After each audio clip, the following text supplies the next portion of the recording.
An alarming escalation in the Middle East where waves of Iranian missiles exploded over Israel. Iran's military calling this attack retribution for the death of Hezbollah's leader. Israel's Prime Minister Benjamin Netanyahu vowing the attack will have consequences. The escalation of tensions between Iran and Israel now has the region on edge. KTVU's Jenna Katsuyama joins us live with the latest on the ground, as well, of course, as reaction tonight. Jenna. Definitely, this has been a very serious escalation of what has been a tense time right now. Israel's defense forces say that some of the missiles did hit the ground in central Israel. Some people are reported injured. So far, no reports of anyone killed in Israel, but there was one Palestinian man who was reported killed in Jericho as a result of this missile attack.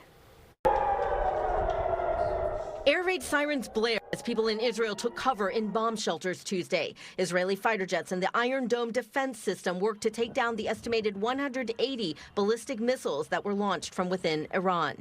The Pentagon said the U.S. Navy assisted, firing approximately a dozen interceptors from 2 Navy destroyers. At my direction, the United States military actively supported the defense of Israel, and we're still assessing the impact. But based on what we know now, the attack appears to have been defeated and ineffective. We were prepared, and we were able to successfully work alongside Israel to defend them from this attack.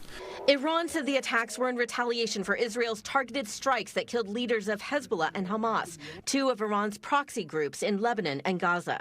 This is an escalation of tension that has been brewing in the past month. The White House posted a message on social media saying President Biden and Vice President Harris were being briefed on the attack, which some say was bigger than Iran's last missile attack in April. So they needed to do this, but they also, I think, needed to do something that would not give Netanyahu any direct reason to attack Iran. Abed Milani, director of Iranian studies at Stanford University, says Iran's attack appears calibrated to be more symbolic than indicative of a path to all-out war. The Iranian regime doesn't really want a full war at all. They are very vulnerable. They know that if a war is started now, their survival might be at jeopardy. The Pentagon says they are aware Israel plans to conduct limited ground operations on the border with Lebanon, and the State Department urged U.S. citizens to leave Lebanon, while saying there are no plans for government evacuation of the estimated 86,000 Americans living there.